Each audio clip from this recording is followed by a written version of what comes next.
저는 오늘 새롭게 11월 저희가 이제 얼마 남지 않았는데 올해가 이제 얼마 남지 않았는데 어떤 말씀을 전하면 좋을까? 또 이제 추수감사절이 껴있는 이 11월 달에 어떤 말씀을 나누면 좋을까라고 생각하다가 Are You Ready라는 시리즈 말씀을 좀 전해야겠다라는 생각을 하게 되었습니다. 한 4주간의 말씀을 좀 나누기 원하는데요. 첫 번째, 오늘은 준비된 신부라는 제목으로 좀 말씀을 나눴으면 좋겠습니다. 여러분, 이 세상에서 아름다운 것이 여러 가지가 있을 수 있습니다. 바로 여러분 옆을 보시면 아름다운 분들이 계시죠. 네. 근데 여러분, 정말 그 웨딩 드레스를 입은, 넘겨주십시오. 웨딩 드레스를 입은 그 신부를 여러분 상상해 보시면 정말 우리 기분이 좋아지죠. 많은 사람들이 결혼식을 올리는 예식장에 갑니다. 그런데 예식장을 보면서 정말 아름답다라는 그런 생각을 하죠. 그리고 결혼하신 분은 예전에 그 추억들이 생각나시고 또 앞으로 결혼하실 우리 분들 위로의 말씀을 드리지만 아무튼 결혼을 준비하시는 우리 분들은 저 아름다운 예식장에서 나도 결혼해야 되는데 라는 생각을 하게 될 것입니다. 근데 여러분, 그 결혼식장도 너무 아름답지만 그 결혼식장에서 정말 아름다운 웨딩 드레스를 입고 결혼하는 신부, 그 아름다움을 여러분 한번 생각해 보십시오. 아무리 예식장이 아름답다 하더라도 그 신부의 아름다움에 비교할 수가 있겠습니까? 저는 지금까지 예식장이 신부보다 더 아름다웠다는 이야기를 들어본 적이 없습니다.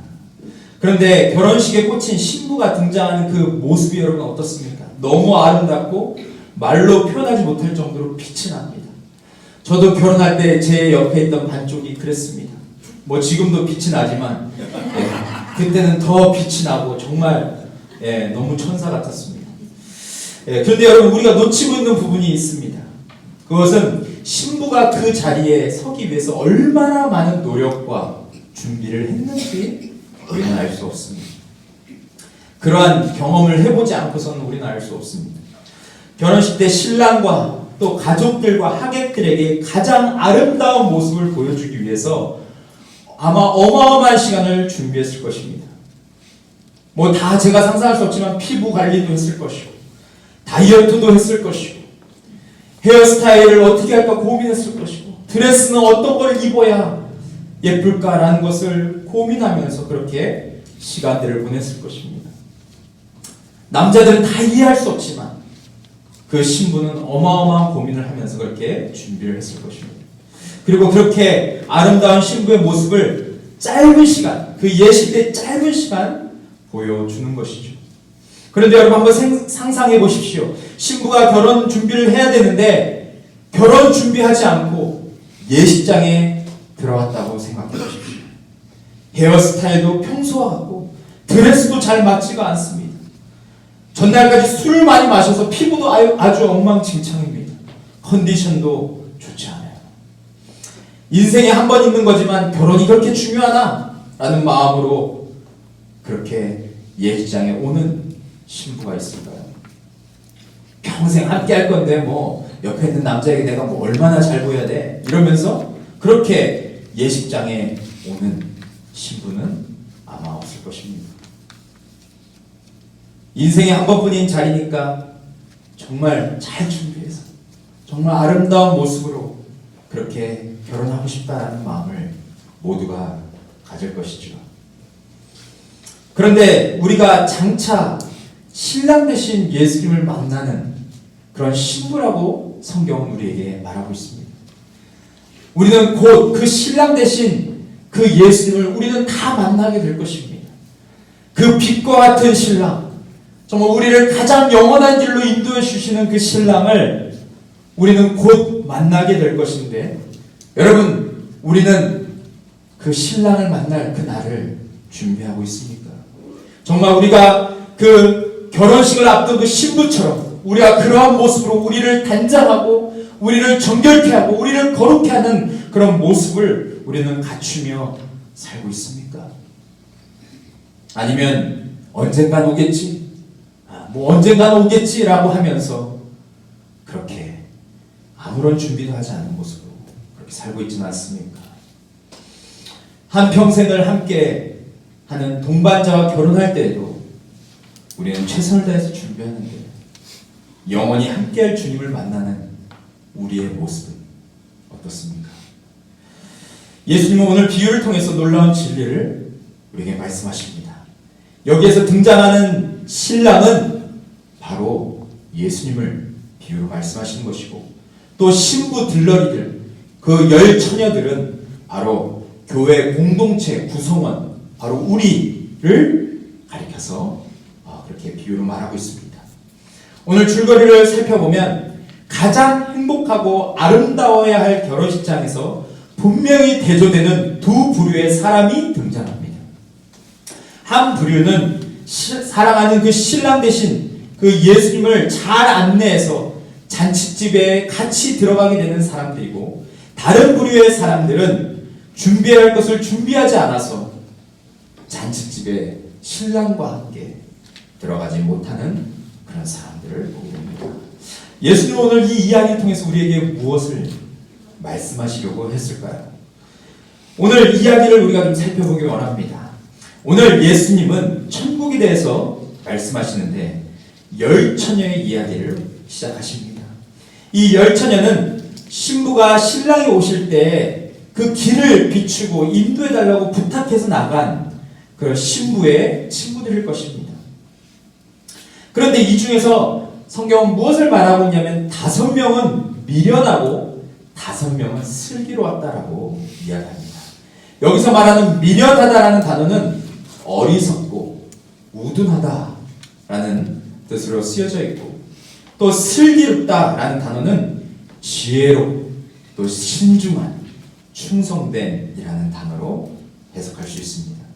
그러면 모든 사람들은 슬기 있는 사람이 되기를 원하는데, 여러분 이들은 어떤 사람이었습니까? 성경은 이렇게 말하고 있습니다. 3절 4절 우리 같이 한번 읽겠습니다. 시작. 미련한 자들은 등을 갖추되 기름을 가지지 아니하고 슬기 있는 자들은 그릇에 기름을 담아 그와 함께 가져갔더니 라고 말하고 있습니다.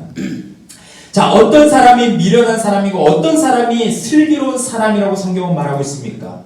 그것은 신부가 시킨 대로 등과 기름을 준비한 사람은 슬기로운 사람이고, 등을 준비했지만 기름을 준비하지 않은 사람은 미련한 사람이라고 그렇게 표현하고 있습니다. 이 당시에 보통 잔치는 7일 동안 계속됐는데 이 이야기는 바로 첫날 밤에 이루어진 이야기입니다. 신랑이 밤에 이제 신부의 집으로 와서 이제 신부를 데려가려고 합니다. 그렇게 신랑이 이제 신부 집으로 오는 그 상황 가운데 그 신랑을 신부가 있는 집으로 안내하는 것이 얼마나 중요했을까요? 그래서 지금 신부의 친구들이 나가서 그 길 중앙에 서서 지금 등을 들고 신랑을 기다려야 되는 그런 임무를 그들이 맡게 된 것입니다. 그런데 웬일입니까? 기다리고 기다리는데 신랑이 오질 않습니다. 어떤 학자는 신랑이 재정적인 부분을 준비하기 위해서 늦었다라고 말합니다. 물론 이것은 이해가 되는 말입니다. 신랑이 신부 집에 가는데 빈손으로 갈 수 있겠습니까? 또 결혼을 하고 신부를 집으로 맞이하는데 얼마나 많은 것을 준비해야 했을까요? 우리는 조금만 생각해봐도 알 수 있습니다. 뭐 여러 가지로 이야기할 수 있겠지만 이것저것 신경 쓰다 보니까 아마 늦은 것 같습니다. 그런데 너무 늦었어요. 그래서 이 신랑을 못 빼고 기다리던 처녀들이 어떻게 하고 있습니까? 처음에는 신랑이 어떻게 생겼는지 굉장히 궁금했을 것입니다. 내 친구가 결혼하는데 그 신랑이 어떤 사람일까? 라는 것을 그 신부의 친구들도 엄청 기대했을 거예요. 또 어떤 이 옷을 입고 올지, 얼마나 멋있는 옷을 입고 올지, 또한 이렇게 수고하는 우리에게 어떤 선물을 줄지, 그런 것을 기대하고 그런 설렘 가운데 기다렸을 겁니다. 그런데 기다리고 기다려도 오지 않으니까 어떻게 합니까? 5절 보시면 신랑이 더디움으로 다 졸며 잘세라고 그렇게 표현합니다. 얼마나 기다리다가 지쳤으면 자리에 앉아서 이야기를 나누다가 그렇게 전부 졸았을까? 딱한 마음까지 듭니다. 그런데 그렇게 잠들어 있는데 누군가가 갑자기 이야기를 합니다. 신랑이 왔어! 신랑이 왔어! 라고 그렇게 말을 합니다. 그래서 처녀들은 어떻게 했을까요? 잠시 졸다가 침을 닦고 일어나서 등을 챙겨서 일어났습니다. 그리고 대열을 갖추고 등에 이제 불을 붙였을 것입니다. 아마도 기존에 다 타버린 그런 헝겊을 제거하고 새로운 헝겊에 기름을 묻혀서 그렇게 불을 붙였을 겁니다. 그런데 여기에서 문제가 생깁니다. 분명히 신부의 부탁으로 등을 들고 함께 온 사람 중에서 기름을 준비하지 않은 사람이 있었던 것 같습니다. 내가 기름이 없어도 다른 사람에게 빌리면 되지라는 그런 생각을 가지고 왔을까요? 우리 놀러 가면 그런 사람들 있잖아요. 예, 칫솔만 들고 오고 치약을 챙겨오지 않는 사람. 내가 가서 치약은 다른 사람한테 빌릴 거야 라고 생각하고 칫솔만 가방에 쏙 넣어서 오는 그런 얄미운 사람들이 있습니다. 아마 그런 마음을 가지고 오지 않았을까요? 예. 또 내가 뭐 기름 좀 준비하지 않았다고 해서 어떻게 되겠어? 라고 그렇게 생각한 사람도 있었을 것입니다. 그런데 밤이 깊어지니까 눈앞도 제대로 보이지 않았습니다. 그리고 횃불을 밝히고 집까지 가는데 시간이 많이 걸릴 것 같은데 이 기름을 준비하지 않은 사람들은 그 등불에다가 불을 붙인다 할지라도 단 15분밖에 버틸 수가 없는 상황이었던 것입니다.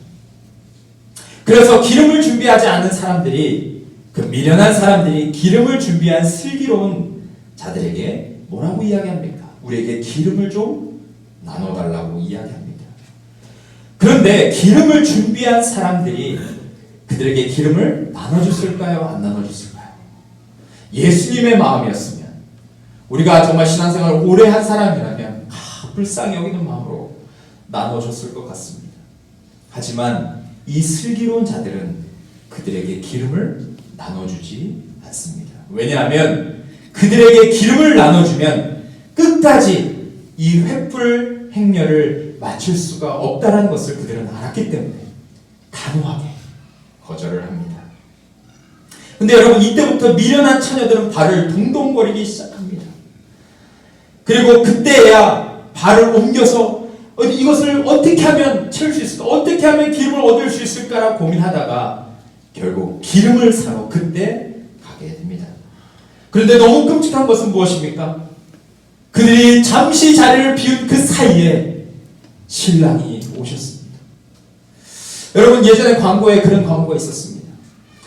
집에 모여서 친구들과 같이 축구를 봅니다. 축구를 보면서 우와 하면서 막 축구를 보는데 갑자기 띵동하고 배달을 시킨 그 음식이 이제 오게 된 겁니다. 그래서 이 주인이 가야 된다 하면서 막 이렇게 가가지고 문을 딱 열었는데 그 음식을 갖고 온 그 배달부는 그 골을 넣은 결정적인 그 순간을 보게 되고, 이 주인은 그 음식을 받느라고 그 결정적인 순간이 뒤에서 벌어지고 있는데 그것을 못 봤습니다.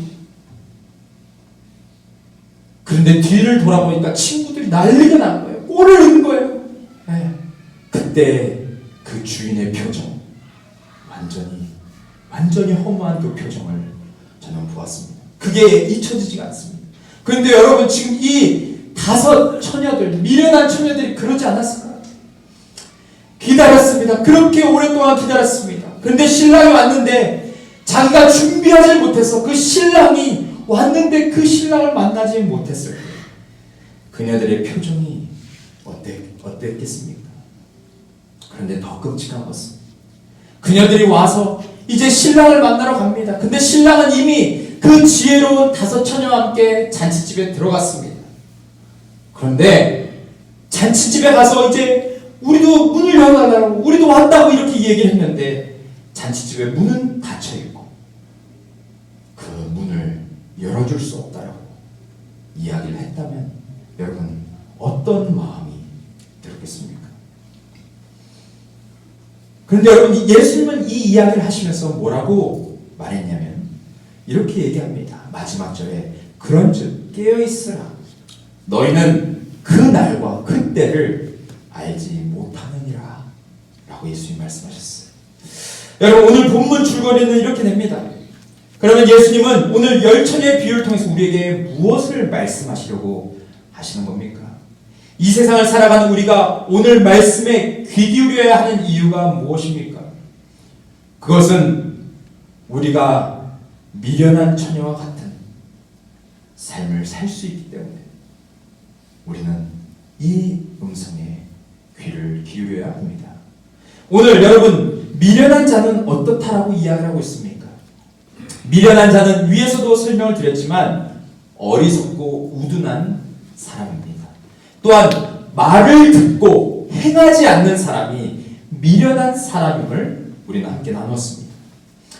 여러분, 신부가 이 친구들에게 뭐라고 얘기했을까요?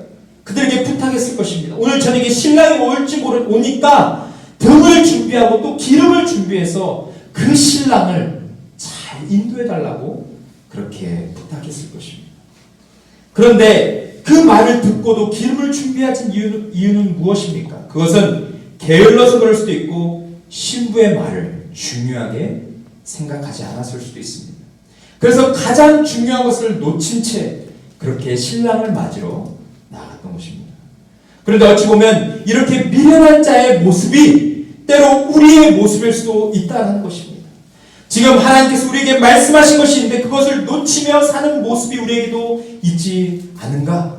가장 중요한 것을 놓치고 형식적으로 살아가는 우리에게 또 바쁘고 피곤하다는 이유로 준비해야 할 것, 마땅히 준비해야 할 것을 놓치며 살아가는 우리에게 오늘 본문은 너무나도 중요한 진리를 말하고 있다는 것입니다.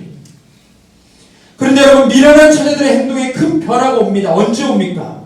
그토록 기다렸던 신랑이 온다는 소리를 듣고 그녀들은 조급해합니다. 갑자기 멘탈이 붕괴됩니다. 정신이 혼미해집니다. 가장 중요한 것을 놓쳤다는 것을 그제야 깨닫고 어떻게 이것을 수습해야 되나 라고 그렇게 생각하며 발을 동동거리기 시작합니다. 그래서 슬기로운 자들에게 그 기름을 좀 나눠달라고 했던 거 아니겠습니까?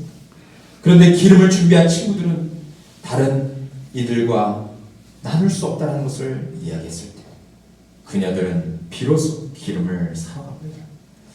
어렵게 기름을 사왔는데 잔치집의 문은 잠겨있고 주인은 내가 너를 도무지 알지 못한다라고 말합니다.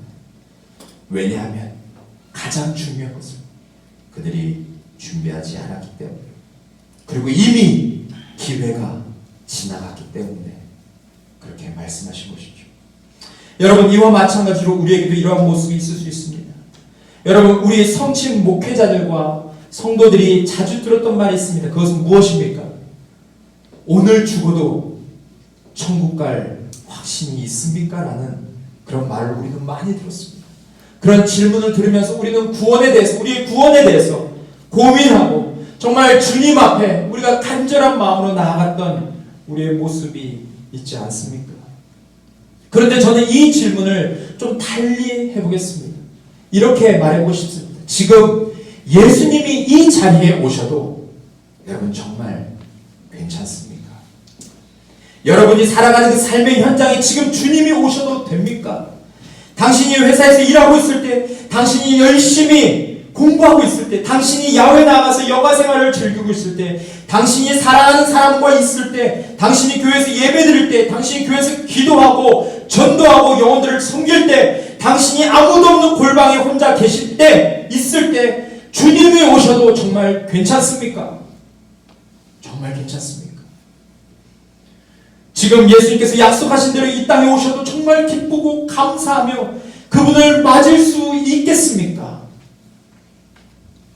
오늘 이것을 주님이 우리에게 묻고 계신 것입니다.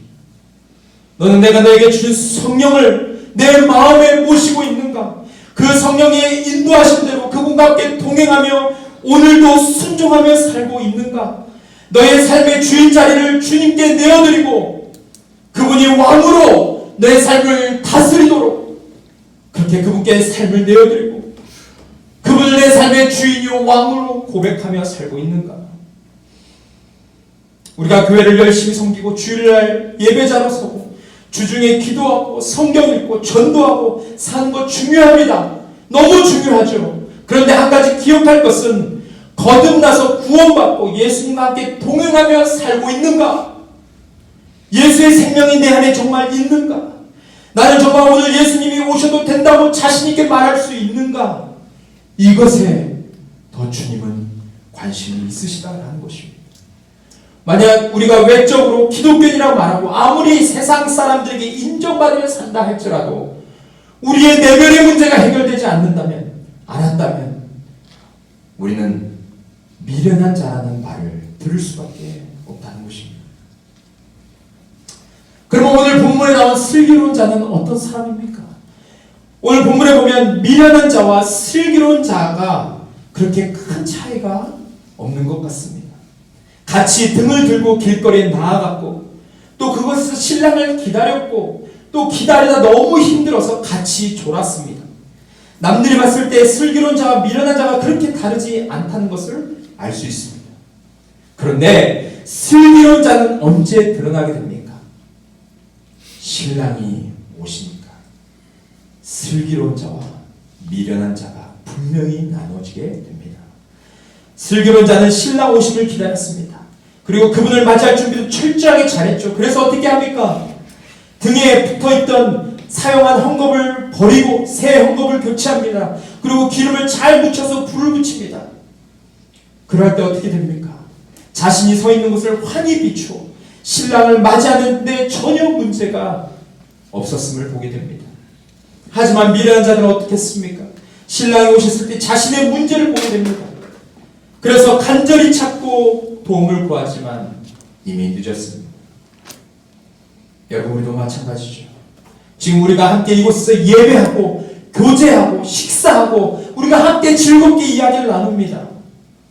모든 것을 할 때 우리가 구분되지 않는 것 같습니다. 다 똑같이 주님 믿고 다 똑같이 그리스도인이라고 우리는 생각할 수 있습니다. 하지만 예수님이 약속하신 대로 이 땅에 오시면 우리 중 누구는 주님과 함께 가고 누구는 이 땅에 남을 수 있다는 사실 여러분이 잊지 말아야 합니다. 마태복음 24장 40절 보시면 이런 말씀이 있습니다. 우리 같이 한번 읽겠습니다.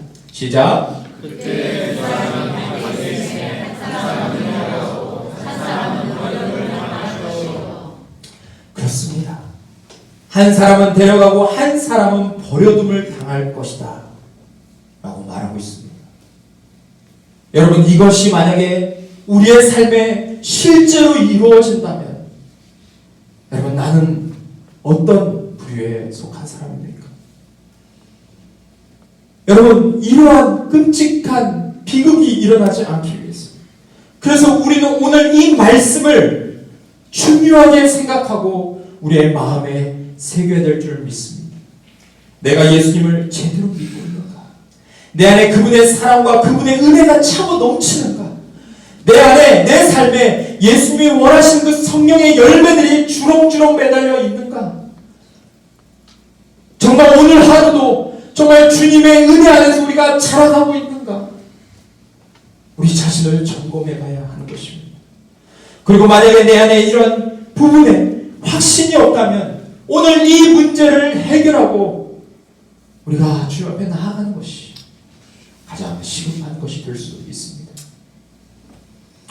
레디컬이라는 책을 쓴 데이비드 플라이즈라는 사람이 있습니다.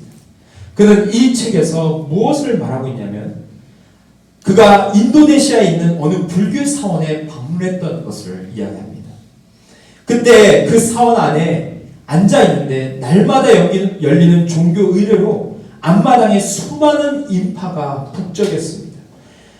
우연히 현지의 불교 지도자 그리고 무슬림 공동체 리더와 함께 그분이 이야기를 나누게 됐는데 모든 종교는 근본적으로 비슷하며 표면적인 차이가 있을 따름이라는 것이 두 사람의 견해였습니다.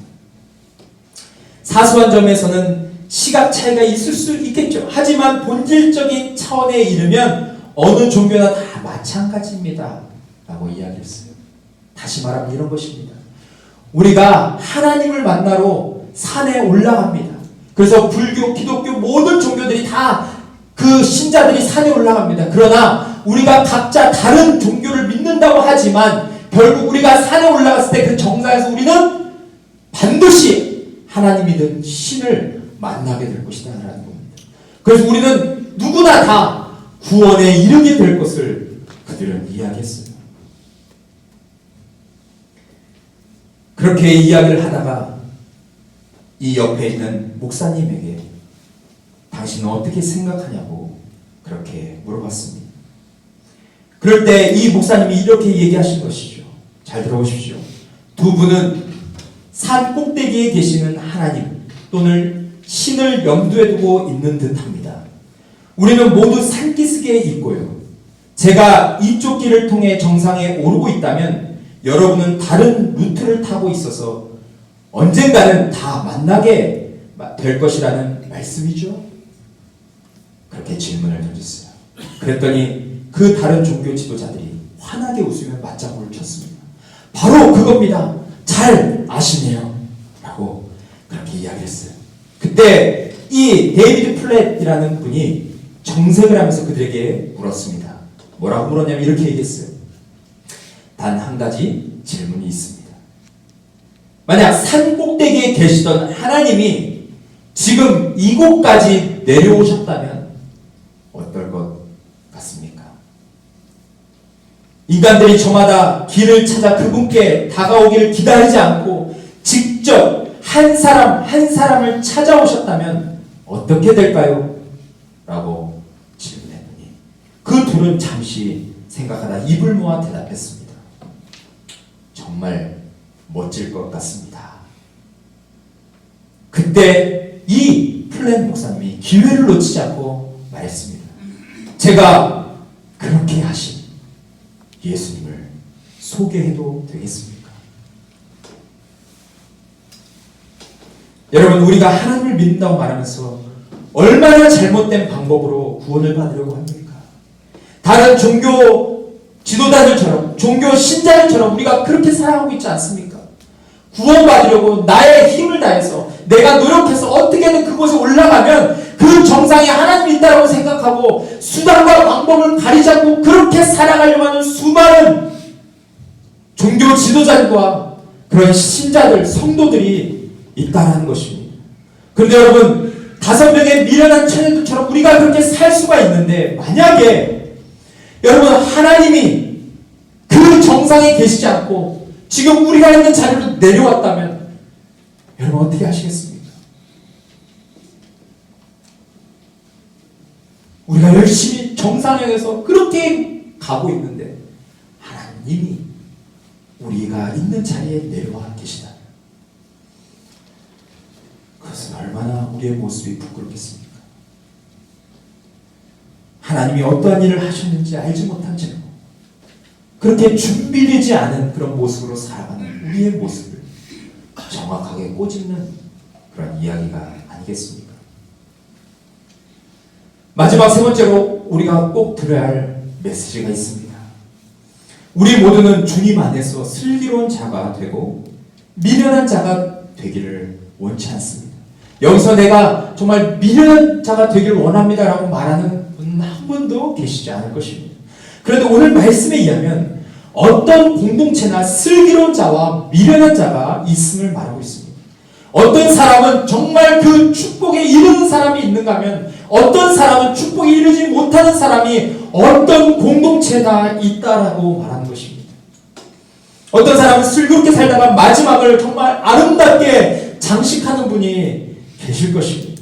그러나 어떤 사람은 주님 보시기에 미련하여 여전히 해결되지 않는 문제를 안고 그것을 끙끙거리며 마지막까지 그렇게 가는 사람들이 있다는 것을 오늘 우리에게 경고하고 있습니다. 그런데 오늘 성경에서 우리에게 꼭 강조하고 있는 말이 있는데 그것은 우리에게 주신 기회가 영원하지 않다는 것입니다.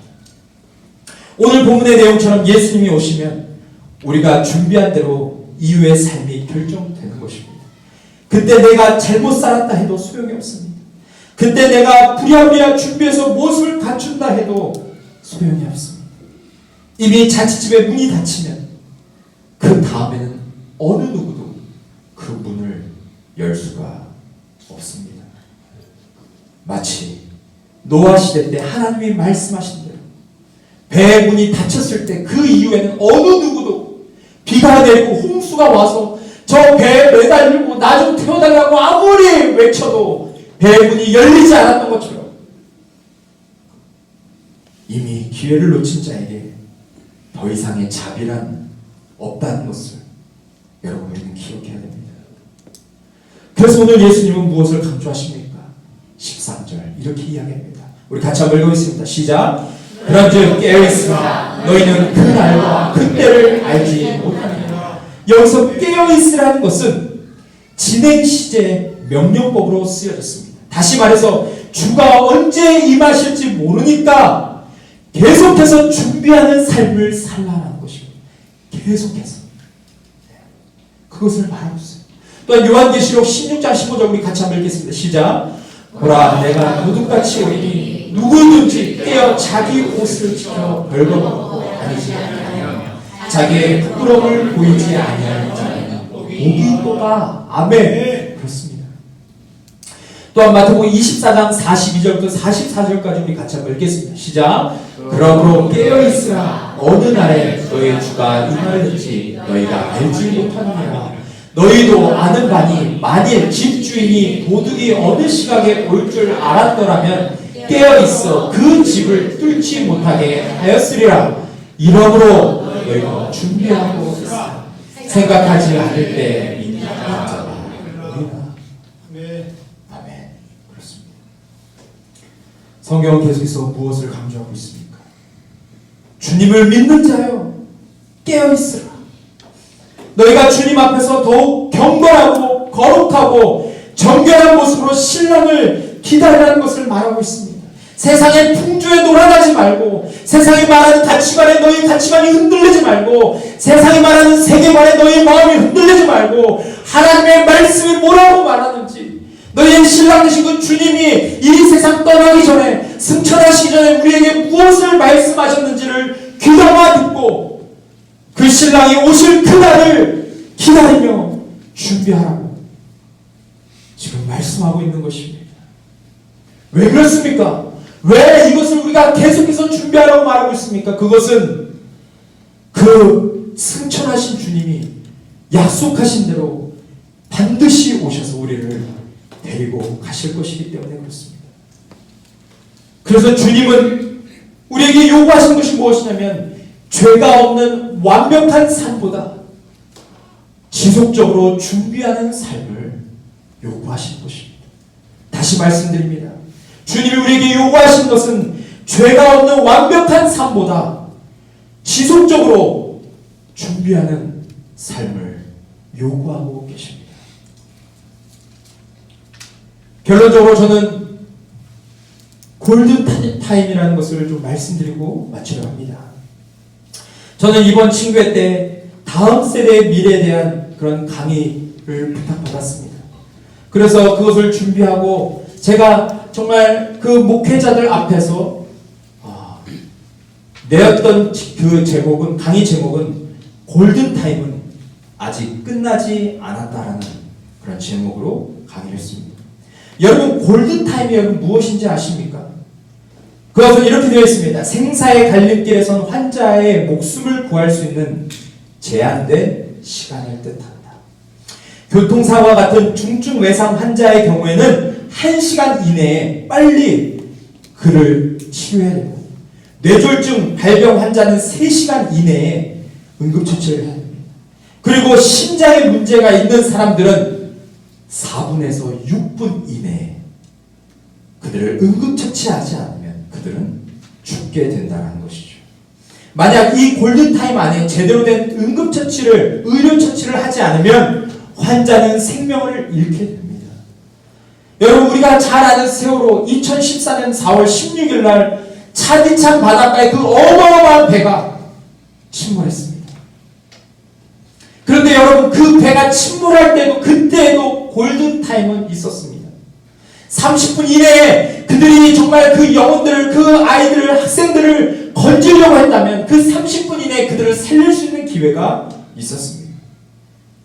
그런데 그들은 골든타임을 놓쳤기 때문에 그 수많은 다음 세대들, 300명이 넘는 다음 세대들이 그 차디찬 바닷가에서 죽게 되었다는 것입니다.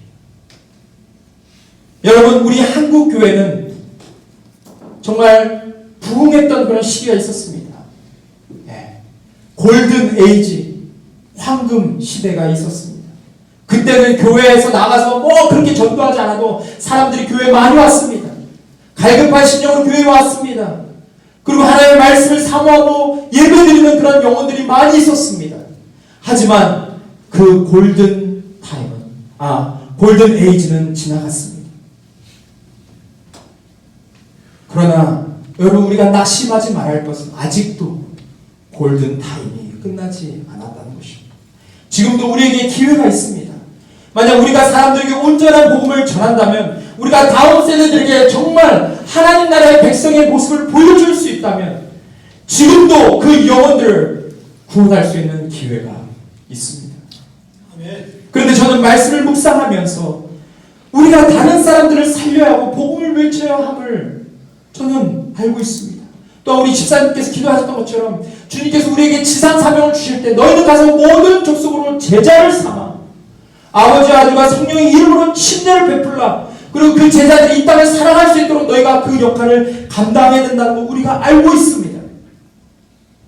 하지만 다른 사람들을 바라보기 전에, 다른 사람들을 살리기 전에 먼저 우리의 모습을 봐야 된다는 것을 주님이 제게 자꾸 말씀하십니다. 나의 모습을, 나는 지금 어떤 모습을 살고 있는지, 다른 사람 살리기 전에 지금 나는 정말 주님과 온전한 관계를 맺고 주님 안에서 진짜 그 참 생명을 얻고 살아가고 있는지 내 자신을 먼저 보라고 주님이 계속해서 말씀하시는 것을 제가 듣게 됩니다. 나는 십자가와 부활의 주님을 온전히 믿고 살고 있는가? 나는 주님과 함께 동행하며 부활에 대한 그 소망을 품고 그 확신을 가지면서 오늘 하루도 내가 살아가고 있는가? 나 자신을 먼저 살펴봐야 된다는 것이죠. 난 오늘 본문에 나오는 슬기롭고 지혜로운 처녀와 같은 모습으로 그렇게 신랑 되신 주님이 오실 것을 매일매일 준비하며 그렇게 살고 있는가? 아니면 여러 가지 이유를 대면서 진짜 가장 중요한 것을 놓치며 그렇게 살고 있는가? 이 시간 성령님께서 우리의 마음에 빛을 비추실 때 정말 저는 그 성령님의 음성에 귀 기울이기를 간절히 원합니다. 그리고 신랑 되신 예수님이 이 땅에 오실 때 우리 모두가 그 주님의 신부로 주님 앞에 나아가게 될 것입니다. 정말 처음에 말씀드린 그 신부, 아름다운 신부, 신랑과 가족들과 그 친척과 모든 사람에서 가장 아름다운 모습으로 나아가는 그 신부의 모습처럼 우리도 그렇게 잘 준비된 모습으로 주님 앞에 나아가는 여러분과 제가 되기를 진정 원합니다. 마지막으로 저는 한 번 더 여러분에게 질문을 던지고 싶습니다. 여러분,